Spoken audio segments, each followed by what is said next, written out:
What's up, y'all? So I'm gonna jump right in. Hindsight is 2020, and after seeing Jaron Boots Ennis knock out Ennis this weekend, I just wasn't impressed. I really wasn't. And it wasn't that I wasn't impressed because I didn't feel like Jaron Boots Ennis was a good boxer. I wasn't impressed because he gets hit a lot and he's very indecisive in his style. And I think for some of you fans of Boots Ennis would say that's his style. He switches up to keep his opponent off guard. But as we know, jack of all trades, master of none is what comes to mind. And keep it real. Sounds like the best thing that ever happened for Jaron Boots Ennis' career is the fact that Terrence Crawford and Errol Spence were able to actually get in the ring and make it happen. Because I feel like both of those two fighters are levels and levels above someone like Jaron Boots Ennis.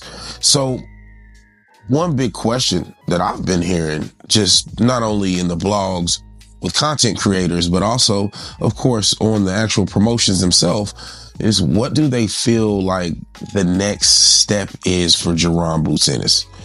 And obviously, Virgil Ortiz at 155, I don't think is a viable opponent for Jaron. Because, quite frankly, I feel like Virgil Ortiz would beat Jaron Ennis. And I think he would beat him quite convincingly and maybe even stop him. If you watch some of Jaron Boots Ennis' last few fights, I haven't been shy about the fact of he makes guys look a lot better than they are. And I feel like with Ennis the same way. When Jaron Boots Ennis would throw his jab out, Ennis did what? Retreated to the high guard. No slipping. No moving back to throw back. Every once in a while, we got a wild overhand or a hook. And guess what happened with those wild overhands and hooks? Ennis landed every one of them. Jaron Boots Ennis is not a spring chicken. He's over 30 years old, and this is his golden age. This is his swan song. So I understand him picking the right people to fight. But in reality, let's quick happen here. Just 2 years ago, we were saying that Jaron Boots Ennis was competition for Terrence Crawford. I don't see it. We were saying that Jaron Boots Ennis was a mandatory for Errol Spence. I just don't see it.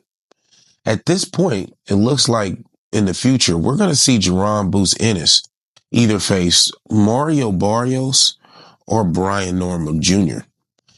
I heard some of the announcers saying that Mario Barrios would be severely outclassed by Jaron Boots Ennis.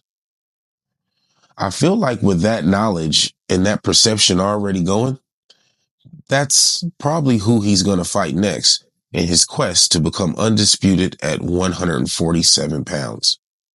And I know this is completely off, but in my personal opinion, Ryan Garcia, if he could show up to the fight, I feel like he beats Boots Ennis. I feel like that's a bad fight for Boots Ennis. Good mental health Ryan Garcia or bad health Ryan Garcia. Either way, either one of those guys, I think has Boots Ennis' number. So with that being said, I wish Jaron Boots Ennis the best on his quest to fulfilling his destiny, so to speak, as the 147-pound undisputed champion. But I'm not completely convinced.